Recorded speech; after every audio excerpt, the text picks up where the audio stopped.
qormadan ayaan ka akhriyay kitaabka dadka alle u soo laabtay sanadihii tegay mid ka mid ah waxaan isku dayay inaan afkeena ku turjumo deedna aan bulshada u soo gudbiyo balse cilado farsamo oo berigaas jirtay ma ii suurtagelin inaan idiin soo gudbiyo balse maanta ayaan kansho u helay inaan idiin soo gudbiyo waa sheeko dhab ah dhacdayna sanadihii u dhaxeeyay 1986 ilaa 1991 haddaba daawade intaanan muuqaalkeena miidiisa dhex gelin waxaan kaa codsanayaa in aad nagu soo biirto oo kanaalkeena YouTube-ka ee Waysame aad subscribe noo saarto barteena Facebook-gana aad noo like gareyso waxaan ka helaynaa dhiirigelin iyo inaan hore u sii soconno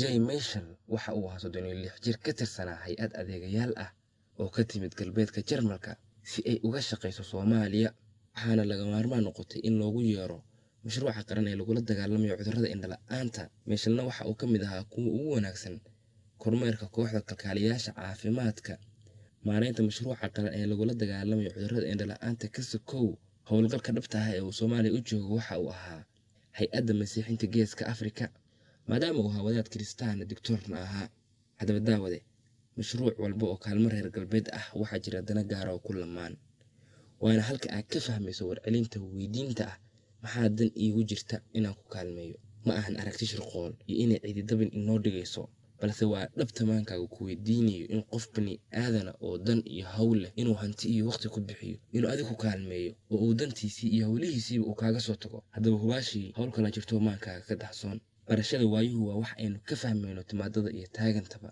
in aan ka hadalno tagteeda Michelna waxa ay noo dareysaa leela guri ayna dheer tahay garashadeedu sagaraadka u fiyo waayihiisa u dhow inuu fahmay haddaba waa kan qoraalka uu ku qoray Jay Michel kitaabka dadka alle u soo laabtay waxa uu yiri sidan farxad baan kala kulmay Soomaalida xataa dadka saboolka ah Soomaalida waxa ay kula dhaqmaysaa farxadda sida dadka ugu hodansan adduunka waxaan ku guuleysanay mashruuci indho-la'aanta halkaas oo aan ku guuleysanay 10 mashruuc oo daryeelka indhaha ah waxaan ku laabtay Germany si aan u soo qaato tababar sidaan u dardargelin lahaa wajiga labaad ee hay'adda walow soo laabashadeeda la ii bedelay Tanzania aan aad looga caawijiday inaan waddankaas aado 5 toddobaad kadib waxa la ii soo bedelay Soomaaliya waxaan ahaa qof aad u wanaagsan dhanka dhakhtarnimada iyo urjiifta waxaan jaal wanaagsan u noqday wiil dhalinyaro ah oo Soomaaliya oo la dhaho Maxamed Baahoor maalmaha ka mid ah waxa ii yeeray Maxamed Baahoor waxa uu igu casumay gurigiisa anigu se Maxamed waxaan u arkay fursad si aan saaxiibtinimadeeda kadib ugu adeegsado inuu ii fududeeyo hawlaha hay'adda ee gaarka ah ee anigu hormuudka u ahay waxaan wada fariisanay aabaha dhalay Maxamed Baahoor waxaan ahaa qof luqadda aad u yaqaana anigu se fursad bay ii ahayd waxaan isla soo galnay arrimaha diimaha waxa uuna ii sheegay hadal si weyn u taabtay qalbigayga lana xiriiray cilmiga oo ku jirta waxaan weydiiyay warsaxab waxaan halkeed ka baratay waxaan igu jawaabay kitaabkeena ayaa nooga waramay waxaan weydiiyay ma injiil maya ee kitaabka quraanka ah waxaan weydiiyay haddana sidee waxaan igu warceliyay kitaabkeena wax walba uu nooga waramay boqoshadeedii way dhamaatay waxaan dib ugu noqday shaqadeedii kadibna gurigayga ayaan ku laabtay aniga oo ka fikiriyay sidaan ku dhex gali lahaa maskaxda iyo fikirka ninkan haddaan taa ku guuleysto waxaa shaki la'aan aan ku dhacayaa wadda dheer waana fududaan doontaa inaan ku guuleysto waxaan dib u milicsaday xasuusta buugaag yaryar arday wajahaya imtixaan culus waxaan isku qanciyay waa hawl fudud waxaan ka soo baxay shaqadeedii amin hore waxaanan bilaabay raadinta Maxamed Baahoor aniga oo ku rajo weynaa booqasho cusub ilaa aan kala kulmo albaabka guriga waa maalin cusub iyo wada fadhi cusub isla markii aan fadhiistay ayuu ninku ii weydiiyay nooca xirfadeedu tahay waxaan ku iri daawo waxaan igu yiri quraanka kariimka waxa uu si faahfaahsan u sharaxayaa hanaanka abuurista iyo soo ifbaxa iyo dhammaan isbedelada qofka ku dhacaya waxaan iri sidee waxa uu ku hadlayay Ingiriis wanaagsan waxaana ka hadlayay arrin xasaasiya runtii waxaan la yaabay kitaabka weyn 1400 oo sano oo ka hadlaya sida urjiftu ugu koray caloosha haweeneyda waxaan bartay sanado badan tababar adagna waan ka soo qaatay oo ku saabsan heerarka horumarinta urjifta laakiin waxa ninkan sheegay ayaa aad ii soo jiitay aad ii dhaawacday isla markiiba gurigaan tagay waan istijiyay waan seexday wayna igu adkaatay inaan shaqadeeda wato. howlahaygii shaqadana rag saaxiibaday ah baan u xil saartay. maxamed aabihii aad buu u jeclaa inaan wada fadhiisanno, aniguna waan ku farxi jiray. waxaanse isweydiiyey, maxaad ugu farxaysaa weli adoon xakamin maskaxda ninkan? waxaan jeclahay kulan walba inaan anigu furfuro oo bilaabo hadalka. waxaan u tegay maxamed Baahoor aabihiis. kuma sheegi karo wixii dhacay kulankii 3aad, 4aad iyo kii 5aadba, balse waxaan soo baxay aniga oo dhan qof bedelan.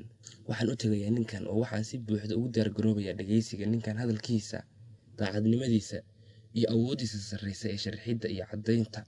sidii arday u xaadira casharada diinta, ma ogi in hay'addu igu hayso kormeer aniga ah tan ilaa ay maalintii ugu horreysay oo aan imaaday guriga maxamed Baahoor aabihiis. kormeerkeeduna waxa uu noqday mid sax ah, warkayguna waxa uu gaaray halka ugu sarreysa hay'adda, waxaana laygu waajibiyey inaanan dib dambe ula xiriirin qoyskan. kormeerkii ayaa la dhameeyey, waxaana lagu soo go'aanaday go'aan uu soo saaray galbeedka Jarmalku oo sheegaya inaan xerada ka baxo. maalin kahor intaanan la fulin amarkana, waxaan ogaaday go'aan kale oo ah in maxamed Baahoor shaqadiisii laga wareejiyey. ma jirto awood iga hortaagaysa inaan jeclaado qoyskan Soomaalida ah. run ahaantiina Soomaalida oo dhan waa wada jeclahay. waxaan ku sugnaa Muqdisho maalmo yar. habeenkii dambe ayaa gaari raacay, waxaana aaday maxamed qoyskiisii. walow ay iga hor istaageen saraakiisha amniga ee gobolku, balse waxaan ku qanciyey arrimo cibaado daraadeed inaan ugu socdo qoyskan. markii dambena waxaan u tegay qoyskii. warka xanuunka badan ayaa ahaa, markaan gurigii tegay waxaa la xiray maxamed, waxaana loo xiray xiriirka aniga iyo isaga naga dhexeeyay daraadeen. wax badan baan ka shaqeeyey in la soo daayo. soo dayntiisii kadibna waxaan booqday guriga, waana la kulmay. waxaana kala kulmay farxad aad u badan. waxay ii sheegeen in lagu jiro bishii barakada, waxaana ii kaxiyeen xilli aanan weligii hore u soo kicin. waxaana la ii sheegay inaan maalintaas oo dhan waxba la cunayn, waxaana la siiyey cunto la dhaho suxuur. maalintiina waa la joogay oo waa la soomay si aan u ilaaliyo dareenka saaxiibadayda. marka qoraxdu dhacdana waxaa naloo keenay afur. waa ka xumahay oo nasiib uma yeelan inaan la sii joogo oo waxaa la ii diray Nairobi. warka naxdinta leh ayaa waxa uu ahaa inaan dib dambe Soomaaliya ugu laaban doonin sababo la xiriira amniga Soomaaliya oo gacanta ka sii baxayay. waxaan go'aansaday inaan u soo safro Soomaaliya, waxaase la ii soo diray warqad dhaqdhaqaaqayga ah, taasoo ay ku qoran tahay dhaqdhaqaaq walbo aniga igu saabsan. waxaase iga sii xanuun badnayd inuu ii yeeriyey aabahayga iyo inaan rabo inaan Soomaaliya ku laabto. walow aan ogahay laabashadeeda Soomaaliya inay ii farxad badan tahay.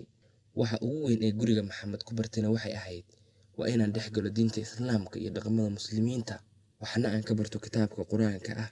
waxaana maankayga ka guuxaya bulxan ay sababtiisu tahay kala gedisanaanta mashruucii aan u socday wejigiisii labaad ee kiristaamaynta ahaa iyo hirarka aniga i qaaday ee barashada diinta Islaamka. halkii aan ka bilaabi lahaa inaan u gudagalo mashruucii aan galbeedka Jarmalka uga imi ee fidinta diinta Kiristaanka, ayaa aniga laygaga bilaabay inaan noqdo arday maxamed Baahoor aabihiis wax ka dhageysta una soo xaadira casharada diinta. waxaana maskaxdayda ka guuxaya inaan ku biiro diinta Islaamka iyo inaan dalkayga ku laabto. intaa kadib maxaa xigay? waxaan Telegram kugu diray madaxweynaha galbeedka Jarmalka inaan islaamayo. saaxiibadayna waxaan u sheegay inaan ku laabanayo Soomaaliya xataa haddaan dhimanayo. walow aanan helin sahay iyo lacagan ku tago Soomaaliya, waxaan iska gaday alaabadayda qaar, waxaana helay xoogaa lacag oo ii goynaysa tigidhka aan Soomaaliya ku tegayo. waxaan imaaday magaalada Muqdisho, caasimadda dalka. waxaana ku soo degay guriga maxamed Baahoor aabihiis, waxaana kala kulmay farxad iyo soo dhaweyn aad u ballaaran. halkaasna waxaan ku qaatay diinta Islaamka. aabaha dhalay maxamed ayaa ii qasay shahaadada, waxaana bilaabay inaan barto diinta Islaamka, xifdiyana Quraanka Kariimka. wejigii labaad ee mashruucayga ee gaalaysiinta ahaana halkaas ayuu ku fashilmay. Soomaalidiina waxay iga dhigteen walaalkood, waxaana layga bedelay magacaygii Jay, waxaana la ii bixiyey Walaal Cabdijabbaar. waxaana la ii ogolaaday wax walba oo qof Soomaaliya loo ogolaado. nasiib darrada jirtana waxay ahayd waxaa burburay oo dhacay dowladdii, sidaasna waxaan ugu guuray magaalada Maka al-Mukarrama. ilaahay ayaa mahad iska leh, kaasoo iga dhigay qof qaata diinta Islaamka kana badbaada falalkii ugu waday ee gaalaysiinta ahaa. sheekadii uu qoray Walaal Cabdijabbaarna halkaas ayay ku dhammaatay. waxaana ogaanaynaa hay'ad walba oo samafal ah in ay jiraan qorshayaal kale oo ay wataan iyo wajiyo kale oo qarsoon. Haddii shalay dalkeena oo dhisan oo awood ciidan leh la damcayay in laynagu dhex fidiyo diinta kiristaanka, haddaba waayadii burburka oo aanan weli si dhammaystiran uga soo kaban, intee in leeg bay inagu dayayaan inay inagu fidiyaan diinta kiristaanka, balse intee fursado oo shalay ka xirnaa bay maanta haystaan. Maxaase diidaya inay hadda dugsiyo iyo iskoolaba inaga dhex furtaan? Sheekadan waxaa idin soo diyaariyey idiina soo tafatiriyey anigoo Cabdirasaaq Cali ah, waxaana ka daawanaysay kanaalka Waayasame. fadlan haddii tahay markii koowaad ee aad soo booqato, waxaan kaa codsanaynaa inaad nagu soo biirto adigoo subscribe noo saaraya kanaalka, barteena facebookana noo like garaynaya, muuqaalkana sidoo kale like noo saaraya. aad ba u mahadsantahay daawade, waxaana kaaga tagayaa mahad ballaaran.